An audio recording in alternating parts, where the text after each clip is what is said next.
Assalamualaikum warahmatullahi wabarakatuh. Ini Cikgu Azli bin Johari. Okey, kita masih lagi dalam bab 6, jadual berkala. Okey, kita akan masuk kepada subtopik yang kedua, 6.2, campuran. Okey, di dalam bab ini, kamu haruslah menguasai beberapa istilah penting. Iaitu yang pertama, kamu harus mengetahui berkenaan dengan maksud campuran, dan kamu harus menguasai mengetahui 7 teknik pengasingan campuran. Dalam 7 teknik ni, kamu yang paling penting kamu kena tahu keyword ataupun kamu kena tahu apa yang boleh diasingkan oleh teknik pengasingan tersebut. Ketujuh teknik pengasingan ni dia mempunyai apa yang boleh diasingkan oleh teknik tersebut. Jadi itu yang penting. Okey, kita terus kepada maksud campuran. Okey, campuran terdiri daripada dua atau lebih unsur atau sebatian yang bercampur secara fizikal. Maksudnya campuran ni boleh terdiri daripada campuran unsur dengan unsur. Okey, nak campur sekurang-kurangnya kena 2. Kalau unsur campur unsur, bolehlah kan? 3. Kalau campuran unsur A, hanya ada unsur A saja, adakah itu digelar campuran? Tak kan? Tapi kalau disebut campuran unsur A dengan unsur B, barulah maksudnya unsur A dengan unsur B ni bercampur. Okey. Campuran juga boleh terdiri daripada campuran unsur dengan sebatian. Contohnya unsur campur sebatian pun boleh, ataupun unsur campur sebatian pun boleh. Dan perlu diingat, unsur campur dengan unsur ataupun unsur campur dengan sebatian ni perlulah bercampur secara fizikal saja. Contohnya, sesetengah minuman seperti koktail dan juga air batu campur, ais kacang kan, diperbuat daripada campuran pepejal dan juga campuran cecair. Ni contoh. Contoh lagi, sandwich. Dalam sandwich ada campuran bawang, timun, tomato, carrot, roti, mayonis, garam, sos, bercampur secara fizikal saja. Okey. Kita masuk pula kepada kaedah pengasingan campuran. Campuran ni kita boleh asingkan dia secara fizikal. Disebabkan campuran terbentuk secara fizikal. Disebabkan campuran terbentuk secara fizikal, campuran juga boleh diasingkan secara fizikal. Sebagai contoh, sandwich diperbuat daripada roti, sayur dan daging. Oleh itu, kita bolehlah asingkan bahan-bahan yang membina sandwich tersebut. Iaitu roti, sayur dan daging. Kita boleh asing-asingkan dia. Kita boleh letakkan satu bekas roti saja, satu bekas sayur saja, satu bekas daging saja. Sebab kita campurkan dia pun secara fizikal. Okey. Oleh itu, kita dapat mengasingkan bahan-bahan sandwich tersebut secara fizikal dengan mudah. Okey. Ni terdapat 7 teknik pengasingan bagi campuran. Okey. Kalau kamu lihat tu, nama-nama teknik tu kamu kena ingat, kamu kena faham bagaimana teknik tu menjalankan kerja dia, apa yang diasingkan oleh teknik tersebut. Ada teknik penurasan, teknik penyulingan, teknik pemisahan menggunakan magnet, teknik pengenapan, teknik pengapungan, teknik kromatografi dan teknik penapisan. Okey, ketujuh teknik ni digunakan untuk mengasingkan campuran. Kena ingat 7 ni mengasingkan campuran. Okey. Next. Okey, kaedah yang pertama, kaedah penurasan. Okey, kaedah penurasan. Okey, kaedah ni kalau dalam makmal, okey, kita guna corong turas. Kita guna kertas turas. Itu bahan penting. Corong turas dengan kertas turas. Okey, dewasa ni sekarang ni banyak orang suka minum kopi. Kalau dekat kafe-kafe terkemuka lah, cikgu tak nak sebut jenama dia kan. Dia adalah dia nak tapis kopi tu, dia tak guna penapis biasa, dia guna kertas sebab hasil penapisan tu lebih halus. Okey. Jadi apa yang penting, ingat dia punya nama, ingat dia punya keyword tu. Kaedah penurasan digunakan untuk mengasingkan apa? Mengasingkan bahan pepejal yang tidak larut daripada cecair di dalam satu campuran antara cecair dan pepejal. Okey. Kamu kena ingat, kaedah ni digunakan untuk mengasingkan bahan pepejal yang tidak larut daripada cecair di dalam satu campuran antara cecair dan pepejal. Kalau dalam contoh pengasingan kopi ni, okey, kita nak asingkan serbuk kopi yang tak larut.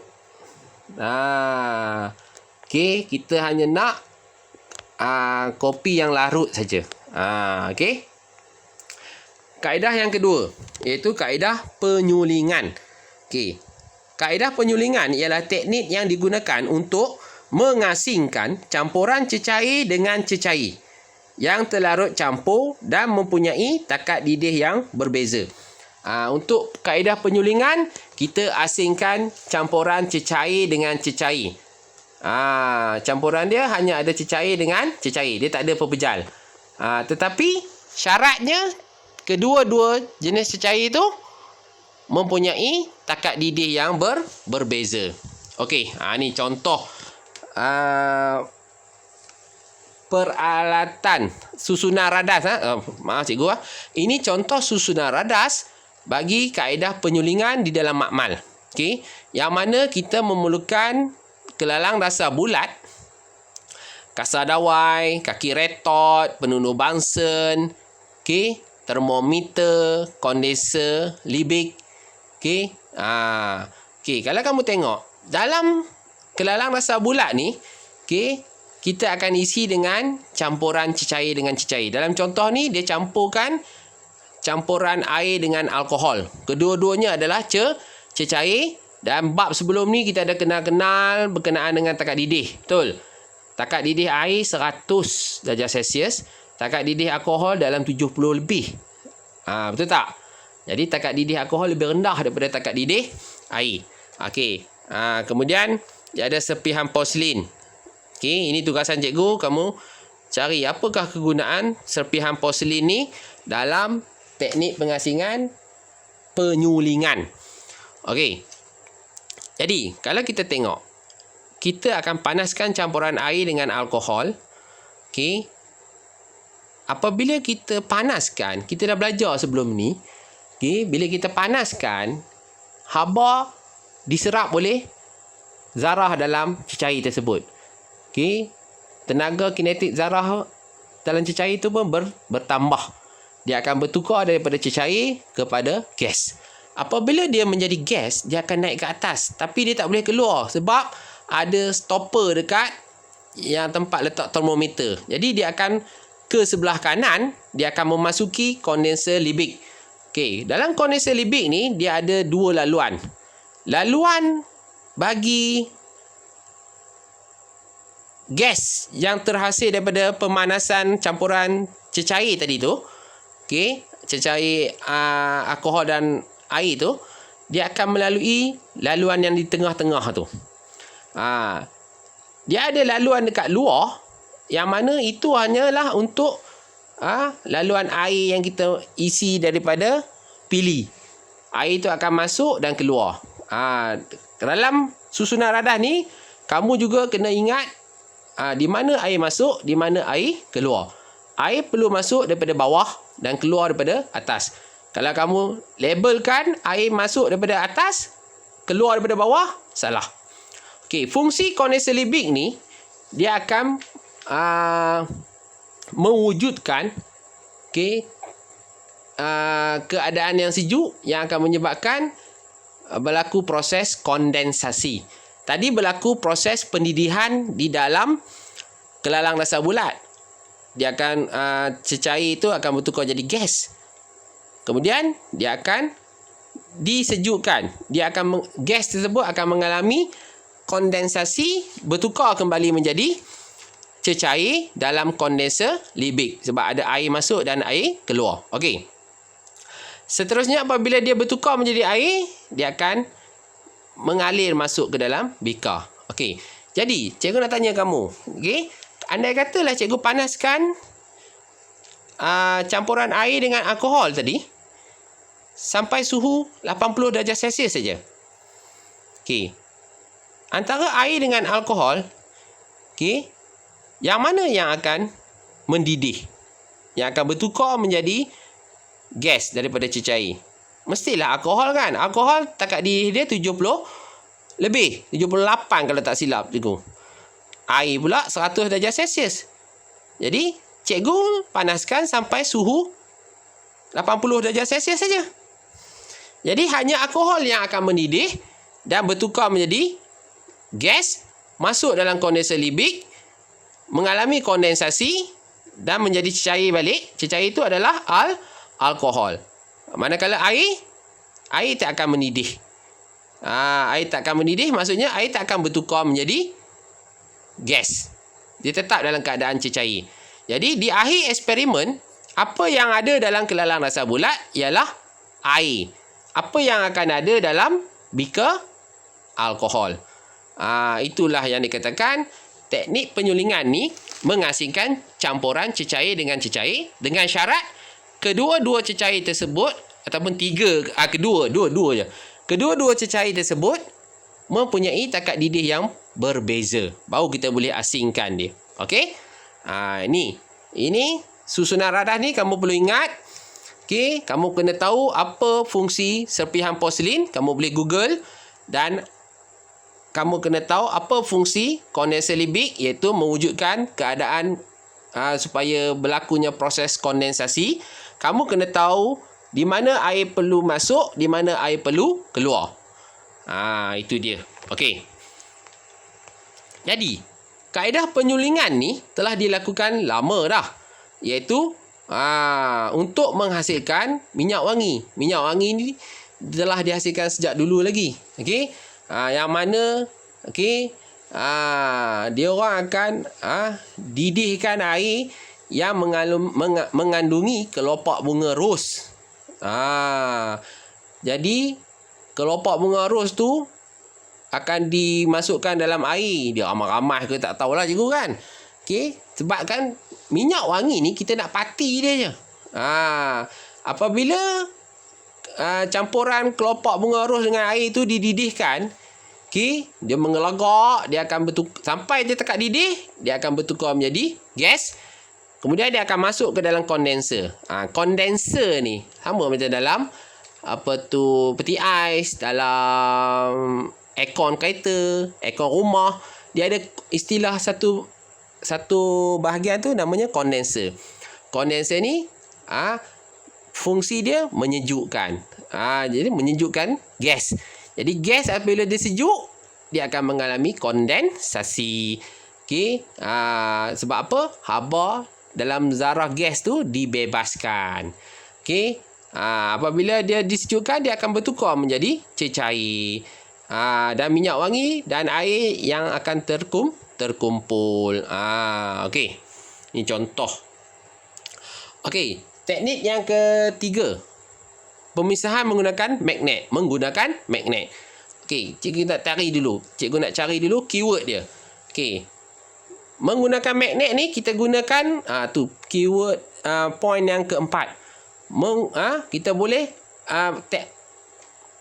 pemisahan menggunakan magnet ni kita boleh gunakan untuk mengasingkan dua bahan pepejal yang satunya bersifat magnet, satunya bersifat bahan magnet, dan satu lagi pepejal tu tidak bersifat bahan magnet.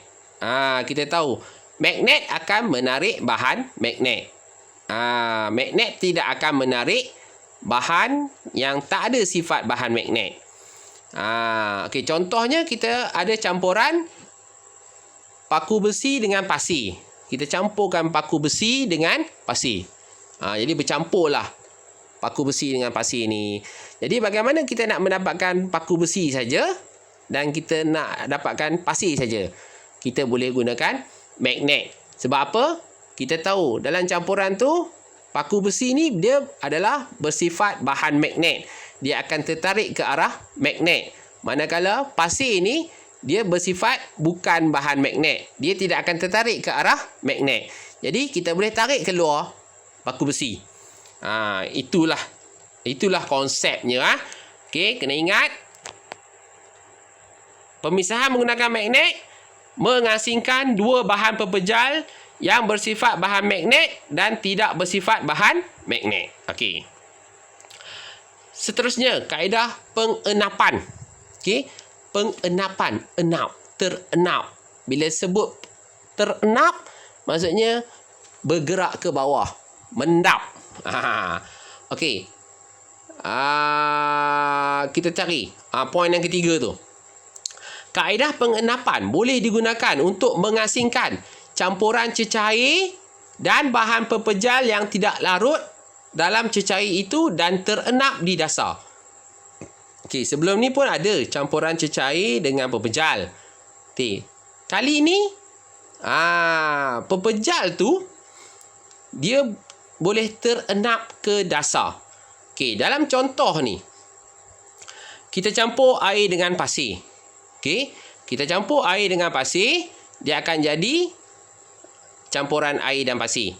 Okey. Bila kita campur tu kita kacau, air jadi keruh kan. Jadi kita hanya masukkan ke dalam sebuah bika dan biarkan je. Apa yang berlaku setelah beberapa lama, pasir tu, iaitu pepejal tu, dia akan terenap ke dasar dan air kekal di atas lah. Ni ada melibatkan konsep ketumpatan, iaitu pasir ni dia lebih tumpat daripada air, dia akan ke bawah. Jadi kita dapatlah air dan juga pasir. Air dekat atas, pasir dekat bawah. Itulah teknik ataupun kaedah pengenapan yang mana mengasingkan campuran cecair dan bahan pepejal yang tidak larut dalam cecair itu dan terenap di dasar. Okey. Kaedah seterusnya, kaedah pengapungan. Okey, di mana keyword dia? Okey, atas sekali. Okey. Kaedah pengapungan boleh digunakan untuk mengasingkan bahan yang tidak larut dan terapung di atas permukaan air. Contohnya kita campur minyak dengan air. Kita campurkan minyak dengan air. Campurkan. Okey, kacau. Tapi lepas beberapa ketika, minyak akan terapung dekat atas, air akan ada dekat bawah. Okey. Itu apa yang kita nampak, sebab minyak dengan air berbeza ketumpatan. Okey. Tapi bagaimana kita nak dapatkan air saja dan juga minyak saja? Kita boleh guna satu alat ataupun satu radas, iaitu corong pemisah. Okey, kita tengok. Ini dia bentuk corong pemisah. Corong pemisah ni dia ada satu benda yang sama macam biuret, iaitu dia ada pili, tapi bentuk badan dia tak sama. Kalau biuret dia straight je, bentuk silinder je. Yang corong pemisah ni dia ada gemuk sikit. Tapi ke bawah makin tirus. Okey, kita campurkan, kita masukkan campuran cecair tadi. Okey, satu terapung ke atas satu yang lain dan satu lagi.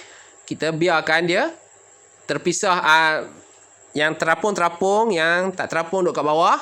Lepas tu barulah kita buka pili.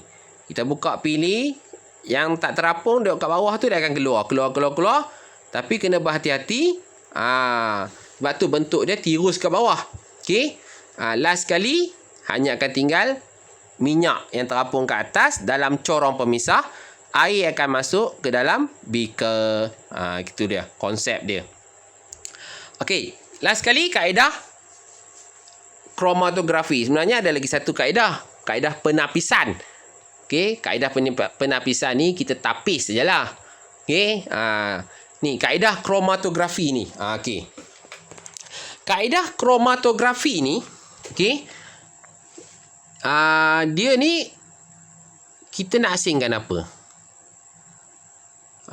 Mana? Okey, ni penerangan lah. Okey, cikgu baca. Cikgu ada maklumat tambahan. Tak boleh masukkan semua. Nanti kamu tak dengar penerangan cikgu. Kamu kena dengar suara cikgu. Okey, kromatografi ialah satu teknik pengasingan bahan kimia secara fizikal. Teknik ini dapat memisahkan campuran dua atau lebih bahan kimia kepada komponen-komponen yang tulen.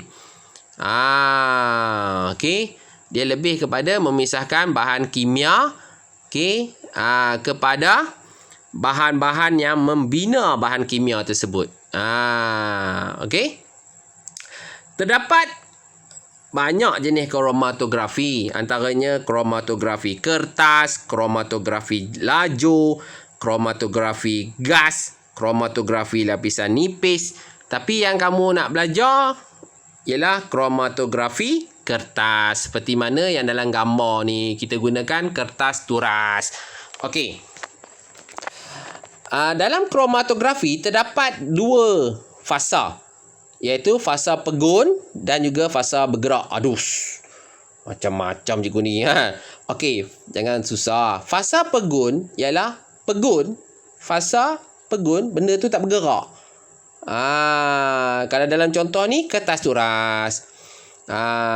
Dan fasa bergerak pula adalah benda yang bergerak. Kalau dalam contoh ni, apa benda yang bergerak? Air lah. Okey. Air dia akan meresap dalam kertas turas. Jadi kalau dalam keadaan begini, kertas turas tu kita celupkan dalam air suling, mula-mula kertas turas yang tak tercelup tu dia akan kering, tapi lama kelamaan air tu akan meresap naik ke atas. Kertas turas tu akan basah. Okey, fasa bergerak tu adalah air lah. Okey, fasa bergerak akan bergerak melalui fasa pegun. Jadi air tu dia akan bergerak naik melalui kertas turas. Okey. Konsep kromatografi ni okey. Contohnya, kita nak asingkan satu campuran yang terdiri daripada dua bahan, iaitu bahan A dengan bahan B. Maksudnya campuran tu terdiri daripada dua bahan A dan bahan B. Bahan A dengan bahan B ni, okey, dia tak mempunyai kadar ketelarutan yang sama dalam fasa bergerak, iaitu air. Okey. A dengan B, dia punya ketelarutan dalam air tak sama. Jadi yang mana yang lebih larut, dia akan mengikut. Contoh kalau A tu dia kadar ketelarutan dia tinggi. Maksudnya, okey, dia akan, bila air lalu dekat dia, air lalu kat campuran tu, dalam tu ada A dan B. Tapi A tu dia akan mudah cair. Dia ikut je naik, ikut air.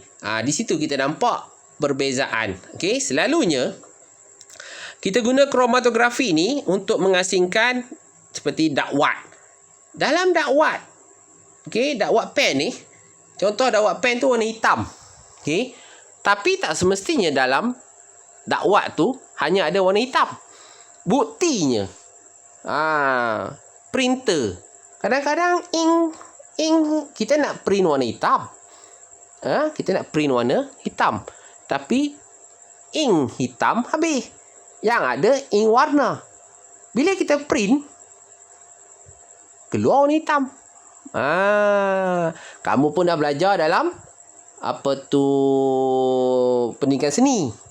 Okey, kita campur warna warna kuning. Macam mana nak dapat warna kuning? Macam mana nak dapat warna warna biru? Macam mana dapat warna biru? Warna asas ada berapa? Warna primer ada berapa? Warna sekunder ni adalah campuran warna primer. Contoh. Okey. Contoh, dalam ink warna hitam ada banyak warna yang digabungkan.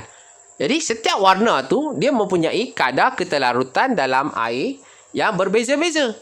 Yang mana yang lebih larut akan bergerak lebih jauh daripada yang kurang larut.